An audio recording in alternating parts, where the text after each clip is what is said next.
வணக்கம். வேந்தரின் உச்சி வேலைப்பக்க செய்திகளுக்காக மைதிலி. பிரீதா, முதலில் தலைப்புச் செய்திகள். ஜல்லிக்கட்டு நடத்துவது பற்றி விரைவில் நல்ல முடிவு. மத்திய அமைச்சர் ரவிசங்கர் பிரசாத் தகவல்.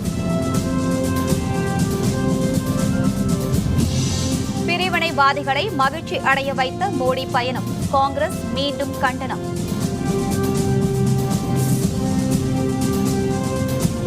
இந்தியா பாகிஸ்தான் மீண்டும் பேச்சுவார்த்தை வரும் 15இல் நடைபெறும் என தகவல்.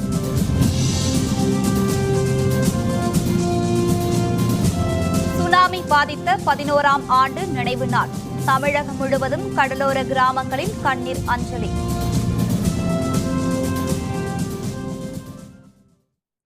தமிழகத்தில் ஜல்லிக்கட்டு நடத்துவது தொடர்பாக மத்திய அரசு நல்ல முடிவு எடுக்கும் என மத்திய அமைச்சர் ரவிசங்கர் பிரசாத் தெரிவித்துள்ளார்.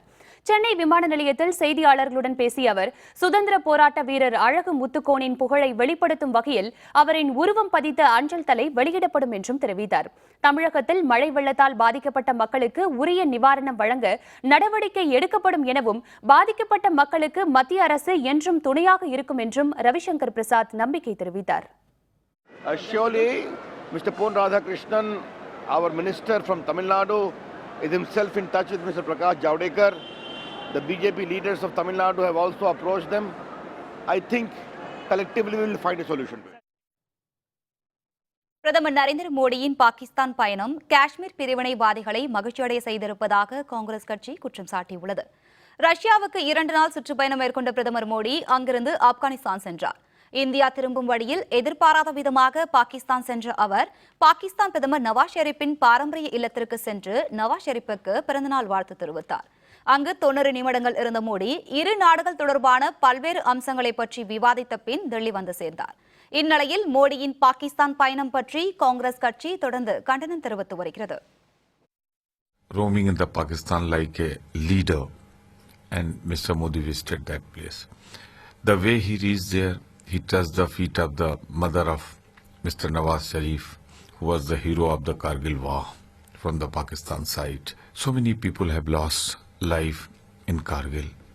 It would have been better if Mr. Modi would have decided to touch the feet of those Jawans, brave soldiers who laid down their life, their mothers also. Has Pakistan agreed to rearrest Lakhvi? Have they agreed to hand over Dawood Ibrahim to India? Have they agreed to return those parts of Kashmir which are illegally occupied by them? Prime Minister can have breakfast in Kabul, tea in Lahore and dinner in Delhi. But the cost of that will have to be paid by the country. காஷ்மீரில் செயல்படும் கிராம பாதுகாப்பு குழுக்களை கலைக்க வலியுறுத்தி ஹூரியத் அமைப்பு சார்பில் காஷ்மீரில் இன்று முழு அழைப்பு நடந்து வருகிறது. காஷ்மீரில் கிராம பாதுகாப்பு குழுக்கள் செயல்பட்டு வருகின்றன. இவை முஸ்லிம் மக்களுக்கு எதிராக இருப்பதாக குற்றம் சாட்டிய ஹூரியத் அமைப்பின் தலைவர் கிலானி இவற்றை கலைக்க கோரி இன்று முழு அடைப்புக்கு அழைப்பு விடுத்திருந்தார். அதன்படி தலைநகர் ஸ்ரீநகர், காஷ்மீர் பள்ளத்தாக்கு மற்றும் சீனா பகுதிகளில் இன்று கடைகள், வணிக நிறுவனங்கள் மூடப்பட்டன. சாலை போக்குவரத்தும் வெறிச்சோடி காணப்பட்டது.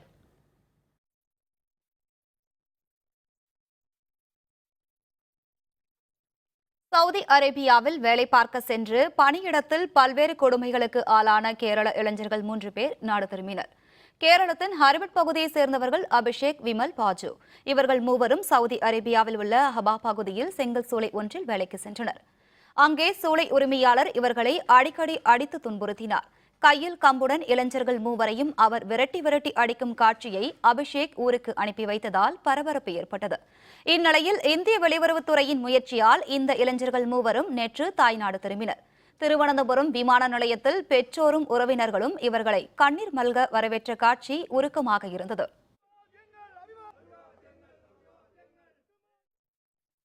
இந்தியா பாகிஸ்தான் இடையே வெளியுறவுத்துறை செயலர்கள் நிலையிலான பேச்சுவார்த்தை வரும் 15ஆம் தேதி நடைபெறும் என தகவல் வெளியாகியுள்ளது. பிரதமர் நரேந்திர மோடி திடீர் பயணமாக நேற்று பாகிஸ்தான் சென்றார். இந்த பரபரப்பு அடங்குவதற்குள் இந்தியா பாகிஸ்தான் வெளியுறவுத்துறை செயலர்கள் நிலையிலான பேச்சுவார்த்தை வரும் 15ஆம் தேதி நடைபெறும் என தகவல் வெளியாகியுள்ளது. இந்திய வெளியுறவு செயலர் ஜெய்சங்கர் பாகிஸ்தான் வெளியுறவு செயலர் சர்தாஸ் அஜீஷுடன் பேச்சு நடத்துகிறார். இந்த பேச்சுவார்த்தை பாகிஸ்தானின் தலைநகர் இஸ்லாமாபாத்தில் நடைபெறும் என தகவல் வெளியாகியுள்ளது. கடந்த மாதம் இந்திய வெளியுறவுத்துறை அமைச்சர் சுஷ்மா ஸ்வராஜ் பாகிஸ்தான் சென்றதும் நினைவு கூறத்தக்கது. காஷ்மீர், இமாச்சல பிரதேசம் உள்ளிட்ட வட மாநிலங்களில் கடும் குளிர் தொடர்ந்து வருவதால் மக்கள் தங்களது அன்றாட பணிகளை மேற்கொள்ள முடியாமல் சிரமத்திற்கு ஆளாகியுள்ளனர். வட மாநிலங்களில் தற்பொழுது கடுமையான பனிப்பொழிவு நிகழ்ந்து வருகிறது. காஷ்மீர் மாநிலம் பூஞ்ச் மாவட்டத்தில் உள்ள மலைப்பகுதிகளில் கடுமையான பனிப்பொழிவினால் அன்றாட பணிகளை மேற்கொள்ள முடியாமல் மக்கள் தவித்து வருகின்றனர்.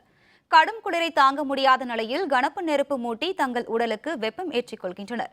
இதேபோல் இமாச்சல பிரதேச தலைநகரமான சிம்லா உள்ளிட்ட பகுதிகளில் கடும் பனிப்பொழிவினால் சாலைகளில் பனிக்கட்டிகள் நிறைந்துள்ளன. இதனால் வாகன ஓட்டிகள் பெரும் சிரமத்திற்கு ஆளாகியுள்ளனர். கடந்த 24 மணி நேரத்தில் லாகுல் ஸ்பித்தி பகுதியில் அதிக அளவாக -11.4 டிகிரி செல்சியஸ் குளிர் பதிவாகியுள்ளது. சென்னை திருவான்மியூரில் அதிமுக பொதுக்குழு கூட்டம் நடத்துவதற்கான இடம் தேர்வு செய்யப்பட்டு பந்தல் அமைக்கும் பணி விறுவிறுப்பாக நடைபெற்று வருகிறது. இது பற்றிய விரிவான தகவல்களை தருகிறார் நமது செய்தியாளர் சையத்.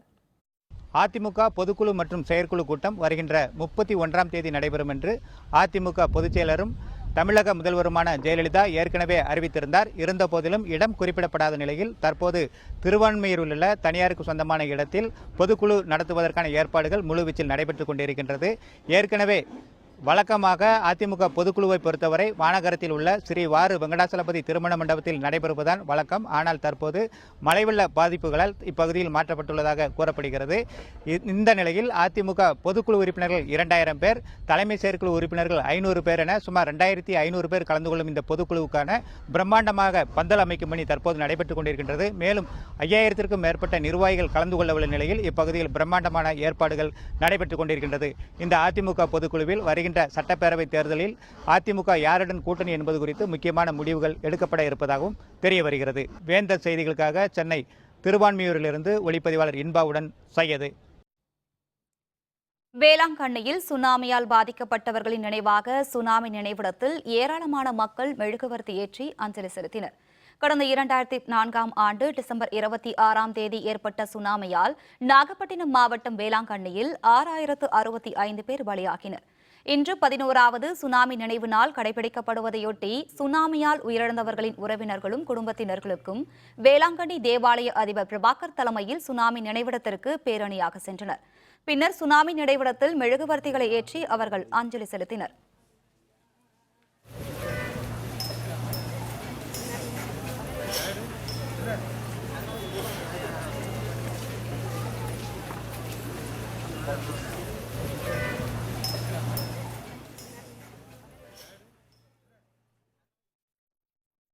நாகை மாவட்டம் நம்பியார் நகர் கடற்கரை கிராமத்தில் சுனாமியால் பலியானவர்களின் நினைவாக மீனவ பெண்கள் ஒப்பாரி வைத்து அழுது பின்னர் திதி வழங்கினர். சுனாமி தாக்குதலின் 11வது ஆண்டின் நினைவாக நாகை மாவட்டத்தின் பல்வேறு இடங்களில் மௌன ஊர்வலம், கண்ணீர் அஞ்சலி நிகழ்ச்சி நடந்து வருகிறது. நம்பியார் நகரை சேர்ந்த மீனவ பெண்கள் சுனாமியில் பலியான தங்களது உறவினர்களின் நினைவாக இன்று கடற்கரை பகுதியில் ஒன்று கூடி ஒப்பாரி வைத்து அழுதனர். பின்னர் உயிர் நீத்தவர்களின் நினைவாக திதி கொடுத்தனர். நாகை மாவட்டம் கீச்சாங்குப்பம், அக்கரைப்பேட்டை, நம்பியார் நகர் உள்ளிட்ட 54 மீனவ கிராமங்களில் இன்று துக்க நாள் என்பதால் மீனவர்கள் கடலுக்கு மீன்பிடிக்க செல்லவில்லை. மீனவ கிராமங்கள் அனைத்தும் இன்று சோகமே உருவாக காட்சியளித்தன.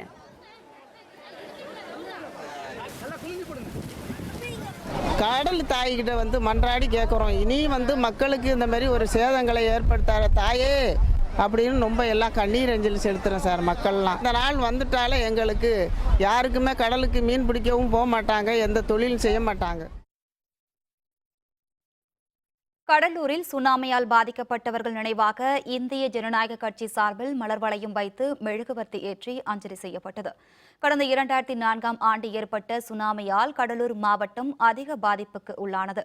சுனாமியால் பாதிக்கப்பட்டவர்களின் நினைவாக கடலூர் கிழக்கு மாவட்ட இந்திய ஜனநாயக கட்சியினர் வெள்ளி கடற்கரைக்கு பேரணியாக வந்து சுனாமி நினைவு தூணில் மலர் வளையம் வைத்தனர். பின்னர் மெழுகுவர்த்தி ஏற்றி அஞ்சலி செய்தனர். இந்திய ஜனநாயக கட்சியின் கிழக்கு மாவட்ட அமைப்பு செயலர் சந்திரன் தலைமையில் நடைபெற்ற இந்த நிகழ்ச்சியில் பாரி நற்பணி மன்ற தலைவர் ராமலிங்கம் உள்பட பலர் கலந்து கொண்டனர்.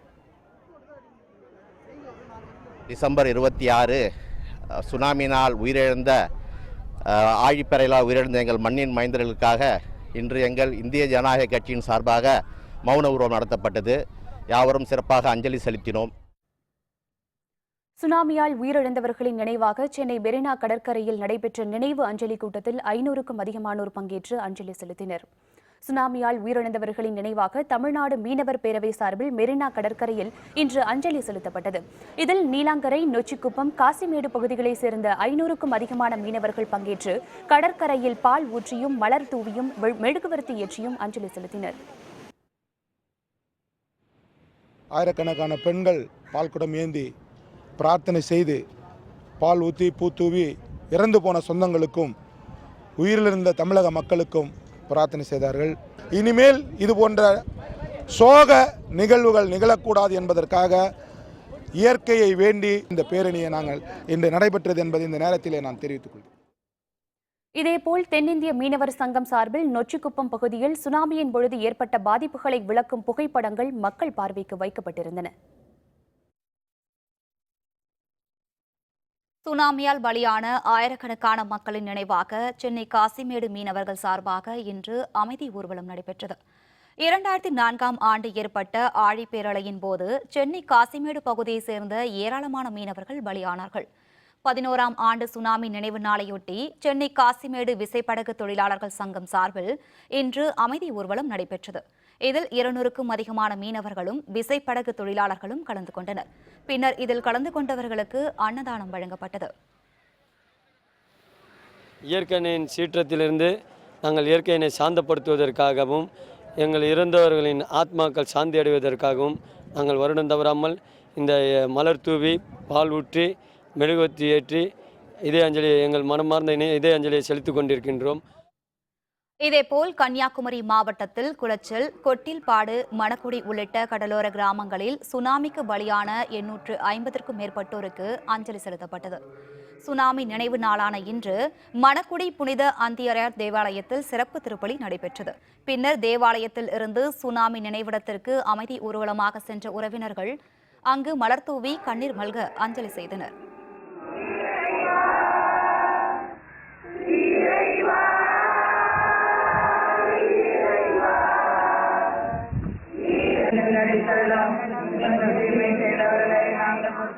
சுமார் 119 உறவுகளை இழந்திருக்கக்கூடிய ஒரு ஊர் இது.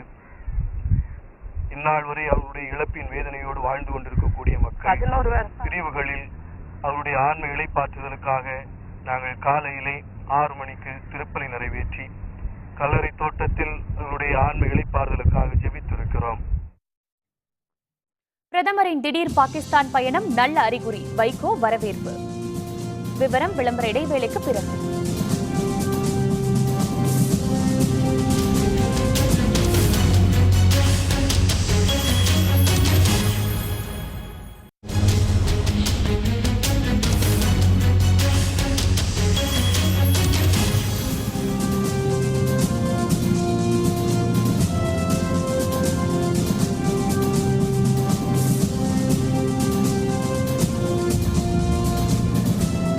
செய்திகள் தொடர்கின்றன. இந்திய கம்யூனிஸ்ட் கட்சியின் 91வது ஆண்டு தொடக்க விழாவும் மூத்த தலைவர் ஆர் நல்லக்கண்ணுவின் பிறந்தநாள் விழாவும் மழை வெள்ள பாதிப்பின் காரணமாக சென்னையில் இன்று மிகவும் எளிய முறையில் கொண்டாடப்பட்டது. இந்திய கம்யூனிஸ்ட் கட்சியின் தலைமை அலுவலகமான பாலன் இல்லத்தில் மூத்த தலைவர் ஆர் நல்லக்கண்ணு கட்சி கொடி ஏற்றி 91வது ஆண்டு விழாவை தொடங்கி வைத்தார். இந்திய கம்யூனிஸ்ட் கட்சியின் மாநில செயலர் ரா முத்தரசன் உள்பட பலர் நிகழ்ச்சியில் கலந்து கொண்டனர். மூத்த தலைவர் ஆர் நல்லக்கண்ணுவின் பிறந்த நாளை ஒட்டி விடுதலை சிறுத்தைகள் கட்சி தலைவர் தொல் திருமாவளவன் உள்பட மக்கள் நல கூட்டணி தலைவர்கள் அவருக்கு பிறந்தநாள் வாழ்த்து கூறினர். ஐயா நல்லக்கண்ணு அவர்களின் 91வது பிறந்த நாளில் விடுதலை சிறுத்தைகளின் சார்பில் அவருக்கு எமது நெஞ்சார்ந்த வாழ்த்துக்களை தெரிவித்துக் கொள்கிறோம். இன்றைக்கு இளைய தலைமுறையினர் பொது வாழ்வில் எப்படி இருக்க வேண்டும் என்று ஒரு முன்மாதிரியாக விளங்கக்கூடியவர். வளரும் தலைமுறையினர் அவரை ஒரு பாடமாக கற்றுக்கொள்ள வேண்டும். தான் ஏற்றுக்கொண்ட கொள்கைக்காக, லட்சியத்திற்காக தன் வாழ்நாளை முழுவதுமாக அர்ப்பணித்து கொண்டு செயல்பட்டு கொண்டிருக்கிற ஒரு மதிப்புமிக்க தலைவர். அவர் இன்னும் பன்னெடுங்காலம் நலமுடனும் மனநிறைவுடனும் வாழ்ந்து தமிழகத்திற்கும் தமிழக மக்களுக்கும் நாட்டு மக்களுக்கும் வழிகாட்டியாக திகழ இந்திய கம்யூனிஸ்ட் கட்சியின் தமிழ்நாடு மாநில குழுவின் சார்பில் நெஞ்சம் நிறைந்த நல் வாழ்த்துக்களை தெரிவித்துக் கொள்கின்றேன். ஐயா நல்லக்கண்ணு அவர்கள் அவருடைய பிறந்த நாள் என்பது இன்றைக்கி தமிழ்நாட்டிற்கு ஒரு மெச்சத்தகுந்த திருநாளாக இது கொண்டாடப்பட வேண்டும்.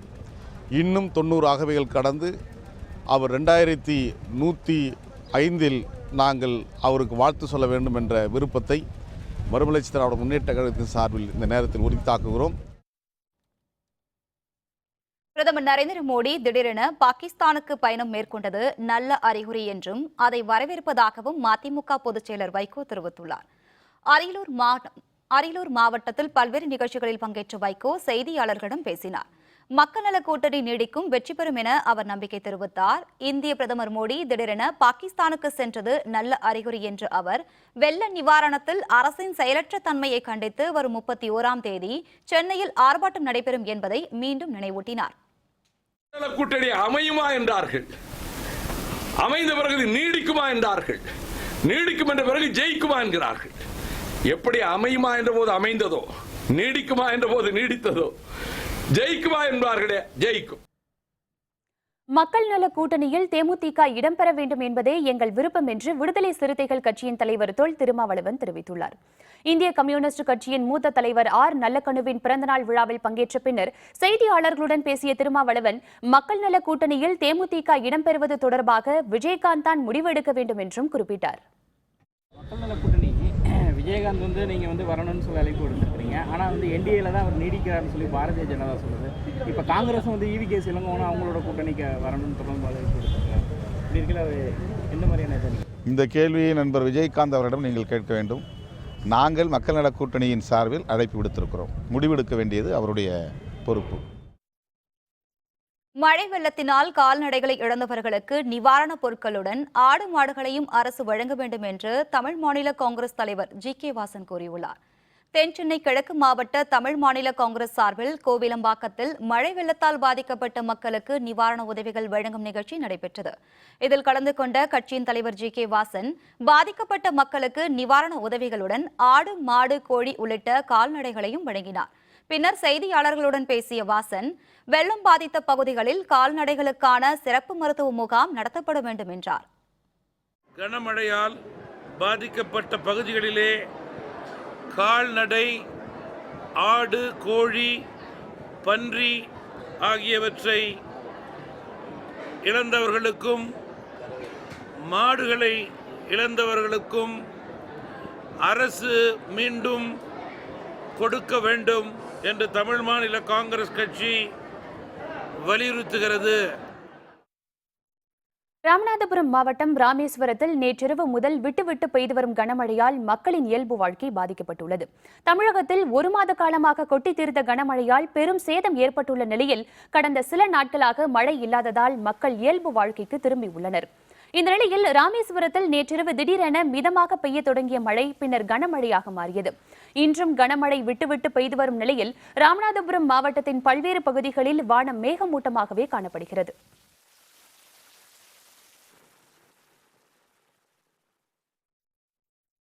திருவாரூர் அருள்மிகு தியாகராஜர் கோவிலில் இன்று திருவாதிரை பாத தரிசன விழாவையொட்டி தியாகராஜ பக்தர்களுக்கு வலது பாதத்தை காட்டி அருள்வாளித்தார். திருவாரூர் அருள்மிகு தியாகராஜ திருக்கோவிலில் திருவாதிரை திருவிழாவை முன்னிட்டு ஆருத்ரா பூஜை நடைபெற்றது. ஆருத்ரா பூஜையில் இறைவன் சிதம்பரம் நடராஜர் திருக்கோவிலில் இடது பாதத்தையும், திருவாரூர் தியாகராஜர் கோவிலில் வலது பாதத்தையும் காட்டுவதாக நம்பிக்கை.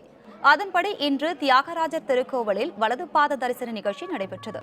கொட்டிய பணியையும் பொருட்படுத்தாமல் ஏராளமான பக்தர்கள் நீண்ட வரிசையில் நின்று பக்தியுடன் பாத தரிசனம் செய்தனர்.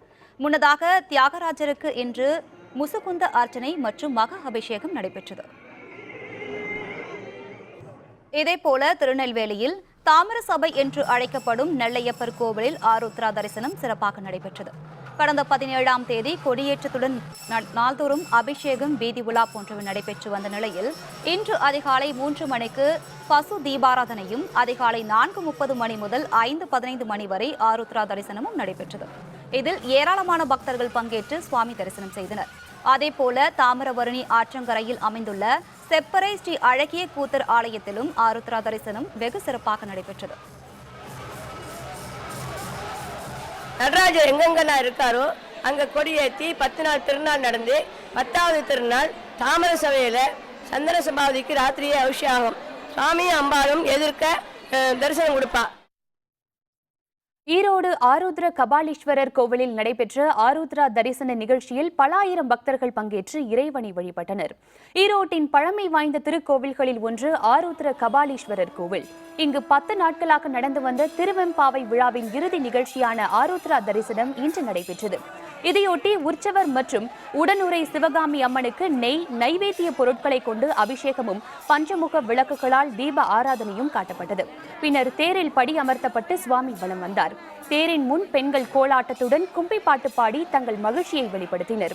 இந்த நிகழ்வின் பொழுது மஞ்சள் தாலி கயிறுகள் பிரசாதமாக வழங்கப்பட்டன. பெண்களுக்கு புது மஞ்சள் கயிறை கணவர் கட்டிவிட தங்கள் விரதத்தை அவர்கள் முடித்துக் கொண்டனர். இந்த ஆருத்ரா தரிசன நிகழ்ச்சியில் ஈரோடு மற்றும் சுற்றுப்பகுதிகளை சேர்ந்த பல ஆயிரம் பக்தர்கள் பங்கேற்றனர். இந்த விரதமே பெண்கள் தான் அவங்க கணவன் நல்லா இருக்கணும் அப்படிங்கிறதுக்காண்டி இந்த விரதம் அனுஷ்டிக்கிறாங்க. சிவபெருமான்கிட்ட மற்ற தெய்வங்களை எல்லாம் இன்னென்ன கிடைக்கும் அப்படின்னு சொல்லலாம். சிவபெருமான்கிட்ட எல்லாமே கிடைக்கும். இன்னதுன்னு பிரிக்க முடியாது. திருவார படைப்போம் சாமி களியெல்லாம் செஞ்சு களி கச்சாயம்லாம் செஞ்சு சாமிக்கு படைச்சு அதுக்கப்புறம் விரதம் விடுவோம். காலையில இருந்து சாயந்தரம் வரைக்கும் விரதமா இருப்போம். லேடிஸ்னா மங்களே நோம்புங்கிறதுனால இதுக்கு அவங்களுக்கு தான் ரொம்ப சிறப்பானது. ஐநா சிரிய அரசு இடையே சமரசம். தப்பித்து வெளியேறிய 2000 தீவிரவாதிகள். விவரம் விளம்பர இடைவேளைக்கு பிறகு.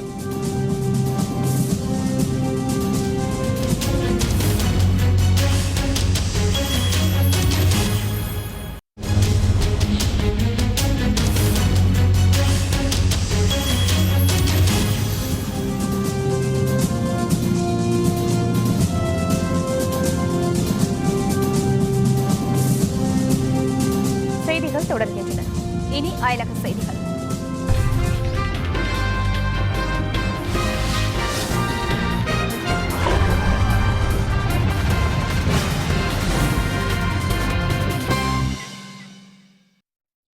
சிரியாவில் அரசு படையின் முற்றுகையில் நீண்ட காலமாக சிக்கியிருந்த 2000 தீவிரவாதிகள் ஐநாவின் உதவியுடன் வேறு இடத்திற்கு அப்புறப்படுத்தப்பட்டனர். சிரியாவில் அதிபர் பஷர் ஆசாத்துக்கு எதிராக 5 ஆண்டுகளாக உள்நாட்டுப் போர் நடந்து வருகிறது. இந்நிலையில் தலைநகர் டமாஸ்கஸுக்கு தெற்கே ஐஎஸ் மற்றும் லூஸ்ரா முன்னணியைச் சேர்ந்த 2000 தீவிரவாதிகள் ராணுவத்தின் முற்றுகையில் பல ஆண்டுகளாக சிக்கி தவித்து வந்தனர். உணவு போதிய ஆயுதங்கள் இன்றி வாடிய அவர்கள் ஐநா மற்றும் சிரிய அரசு இடையே நடந்த பேச்சுவார்த்தைக்கு பின் ஆயுதங்களை ஒப்படைத்தனர். பின்னர் 18 பேருந்துகளில் அவர்கள் பத்திரமாக வேறு இடங்களுக்கு அப்புறப்படுத்தப்பட்டனர். அவர்களது பிடியில் இருந்த பகுதி தற்பொழுது சிரிய ராணுவத்தின் கட்டுப்பாட்டில் வந்துள்ளது. இதனிடையே டமாஸ்கஸின் கிழக்கு பகுதியில் ரஷ்ய போர் விமானங்கள் நடத்திய தாக்குதலில் ஜைஷ் அல் இஸ்லாம் அமைப்பின் தலைவரான ஜர்ஹான் அலுஸ்கா கொல்லப்பட்டார்.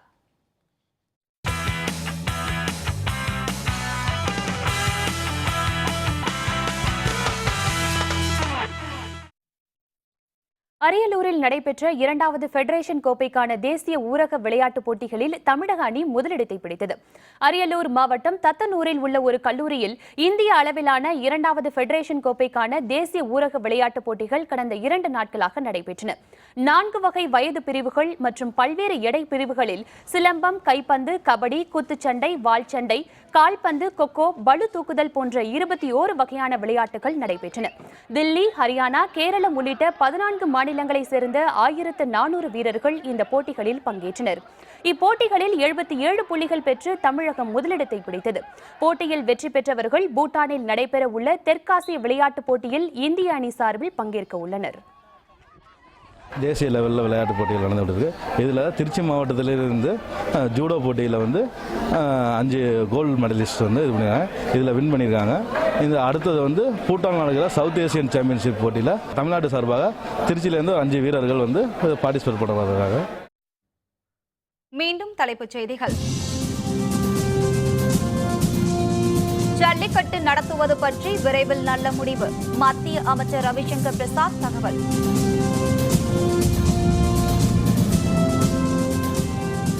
பிரிவினைவாதிகளை மகிழ்ச்சியடைய வைத்த மோடி பயணம். காங்கிரஸ் மீண்டும் கண்டனம்.